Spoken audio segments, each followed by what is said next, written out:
आज के टॉपिक में हम लोग डिस्कस करने वाले हैं एक question economics related. How the price in perfect competition market is affected. How a perfect how the price, जो प्राइस है वो परफेक्ट कंपटीशन मार्केट में कैसे अफेक्ट करता है, कैसे अफेक्ट करता है। ठीक है, तो इसके बारे में हम लोग थोड़ा डिस्कस करेंगे। चलिए पहले हम क्वेश्चन जो है वो लिख देते हैं, जिससे आप लोग को अच्छी तरह से समझ में आए, है ना।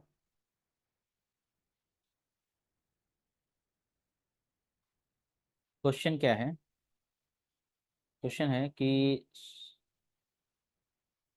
100 दिखाना है। Show how the price, how the price, how the price in, कौन सा मार्केट में? In a perfect competition market. Okay, in a perfect competition market, perfect competition market, competition market,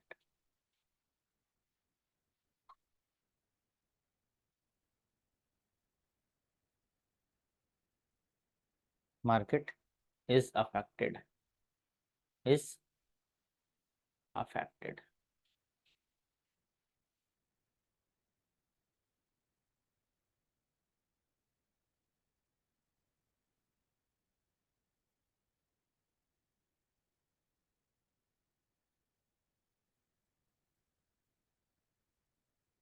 ठीक है, अब ये केस कब कब हो सकता है? So how the price in a perfect competition market. तो केस क्या क्या है?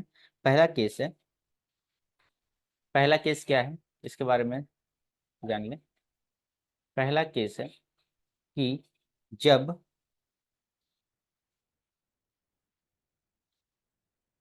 पहला केस क्या है?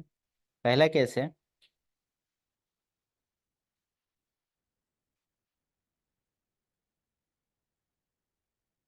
सप्लाई जो है, सप्लाई डिक्रीज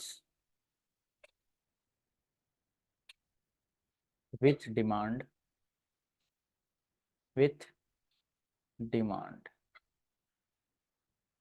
रिमेनिंग अनचेंज,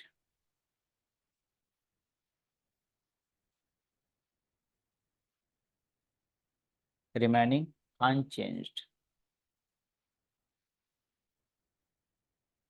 ठीक है, supply decrease with demand remaining unchange, मतलब सप्लाई जो है डिक्रीज हो रहा है डिमांड के साथ, बट बाकी सारा चीज अनचेंज्ड रहेगा। और दूसरी जो है वो है demand decrease, demand decrease with supply, with supply remaining unchange. ठीक है, रिमेनिंग अनचेंज,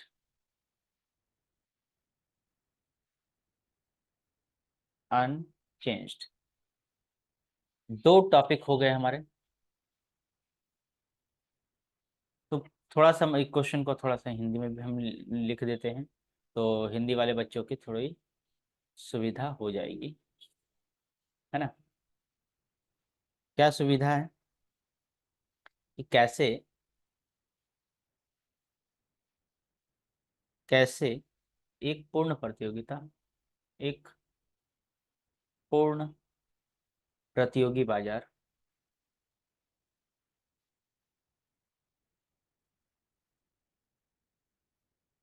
मतलब परफेक्ट कंपटीशन मार्केट, है ना, पूर्ण प्रतियोगी बाजार में कीमत प्रभावित करता है, प्रभावित होता है ना। कीमत प्रभावित, कीमत कीमत का मतलब क्या हो गया, प्राइस। ठीक है, प्राइस प्रभावित करता है। ठीक है, केस क्या क्या है, तो केस है पहला, पहला केस क्या है कि पूर्ति मतलब सप्लाई, पूर्ति के ह्रास, पूर्ति जब कम हो, ठीक है, पूर्ति के ह्रास के साथ मांग अपरिवर्तित हो, मांग अपरिवर्तित हो,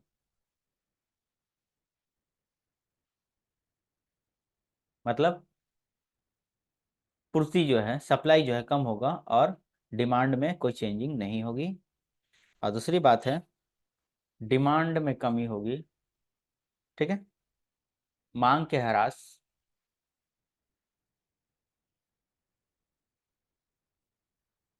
ह्रास के साथ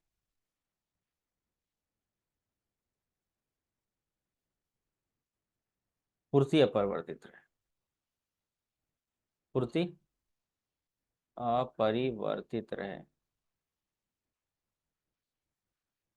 ठीक है, ये चीजें यहाँ पर बोलना क्या चाहता है, बोलना ये चाहता है कि सप्लाई डिक्रीज करता है, सप्लाई जो है, क्वेश्चन समझना है पहले जरूर, सप्लाई डिक्रीज कर रहा है। ठीक है, और यहाँ पर डिमांड जो है, डिमांड में कोई चेंजिंग नहीं हो रहा है, डिमांड में कोई चेंजिंग नहीं हो रहा है। और यहाँ पर क्या बोल रहा है, कि डिमांड डिक्रीज हो रहा है और सप्लाई अनचेंज, सप्लाई में कोई चेंजिंग नहीं। ये हमारा क्वेश्चन है, दो तरह का क्वेश्चन हो गया और दोनों क्वेश्चन को हम लोग को क्लियर करना है। अब इस बीच में प्राइस जो पड़ गया, प्राइस का ये क्या इफेक्ट करेगा, ये क्वेश्चन पूछा है, क्या इफेक्ट करेगा, इसका क्या प्रभाव पड़ेगा, ये पूछा है, यही आंसर है। ठीक है, आई बात समझ में, ये सारा क्वेश्चन हुआ। ठीक है, अब हम लोग इसको आगे बढ़ाते हैं। तो सबसे पहले इसके इफेक्ट के बारे में थोड़ा समझते हैं।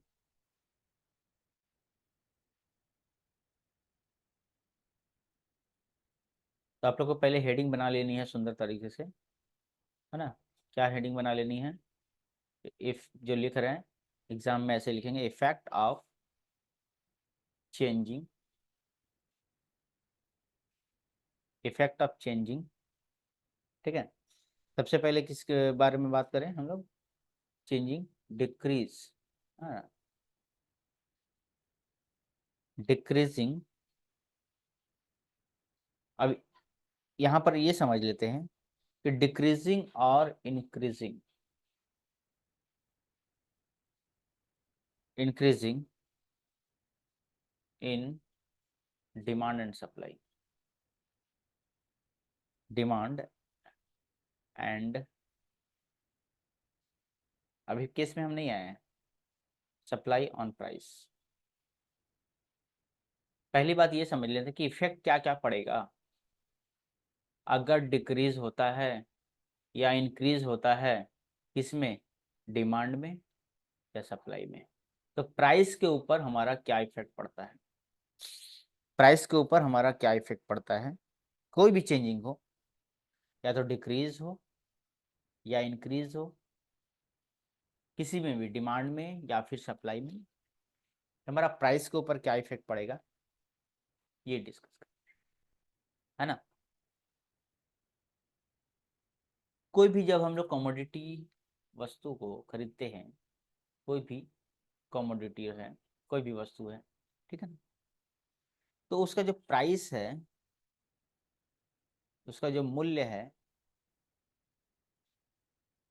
उस वस्तु के डिमांड के ऊपर डिस्कस की जाती है, डिमांड और सप्लाई के बराबर होना चाहिए। क्यों, ये इसके इक्वल होना चाहिए। फिर से एक बात बात कर रहे हैं, किसी भी कमोडिटी का जो प्राइस है वो डिमांड और सप्लाई के बराबर होना चाहिए। जितना भी हम डिमांड कर रहे हैं, सॉरी, मार्केट में जितना डिमांड है और जितना हम सप्लाई कर रहे हैं, दोनों इक्वल होनी चाहिए, उस हिसाब से प्राइस होनी चाहिए। तो किसी भी वस्तु में जो प्राइस है, मूल्य निर्धारण है, मूल्य निर्धारण जैसे हम लोग प्राइस बढ़न, तो इसको हम लोग कहते हैं प्राइस डिटर्मिनेशन, प्राइस डिटर्मिनेशन। ठीक है। तो प्राइस डिटर्मिनेशन जो भी हम लोग प्राइस रखते हैं किसी वस्तु का मूल्य, वो जो है डिमांड और सप्लाई के इक्वल होनी चाहिए। ठीक है। जब कोई पॉइंट, जिस बिंदु पर जो डिमांड है और पूर्ति बराबर हो जाती है, ऐसा एक पॉइंट,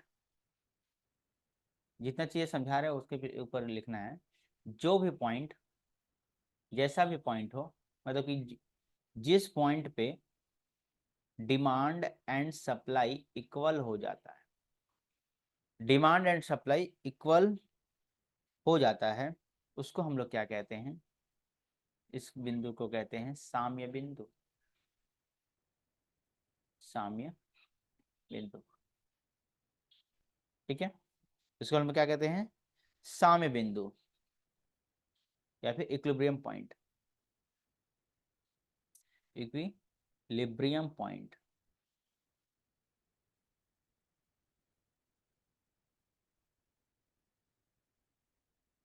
जहां पर जिस पॉइंट पे डिमांड एंड सप्लाई इक्वल हो जाता है, वहां पर हम लोग उसको क्या कहते हैं? इक्विलिब्रियम, इक्विलिब्रियम पॉइंट कहा जाता है।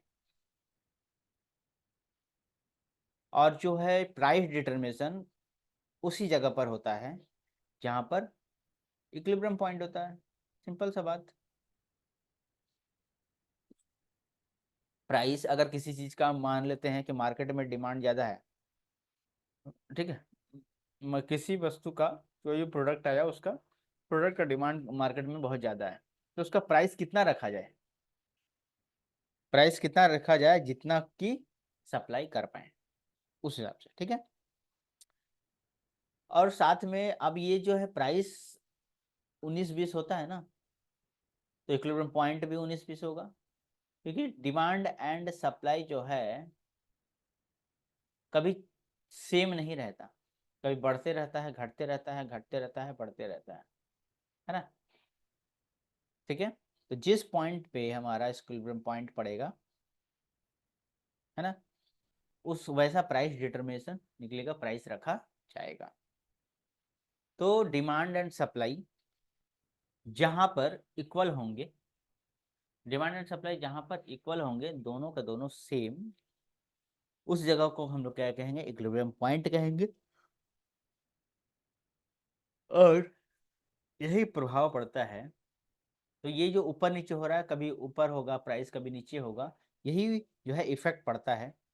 तो प्राइस के ऊपर डिपेंड करता है। तो डिमांड के बढ़ने और घटने से, या घटने और बढ़ने से डिपेंड करता है किसके ऊपर? इक्विलिब्रियम पॉइंट के ऊपर डिस्कस कर। ठीक है। अब बात करते हैं हम लोग कि जो डिमांड एंड सप्लाई है, इसका जो चेंजिंग है, अभी हमने क्या बात की है? हम बात किया चेंजिंग, इफेक्ट ऑफ चेंजिंग। ठीक है। तो चेंजिंग क्या है? या तो डिक्रीज हो सकता है या तो इंक्रीज हो सकता है। किसी में डिमांड में भी हो सकता है, सप्लाई में भी हो सकता है, किसी में भी हो सकता है। चेंजिंग किसी में भी हो सकता है। तो चेंजिंग कितने कितने तरीकों से होता है? तो अगर बात करें हम कि जो चेंजिंग है दोनों के बीच में,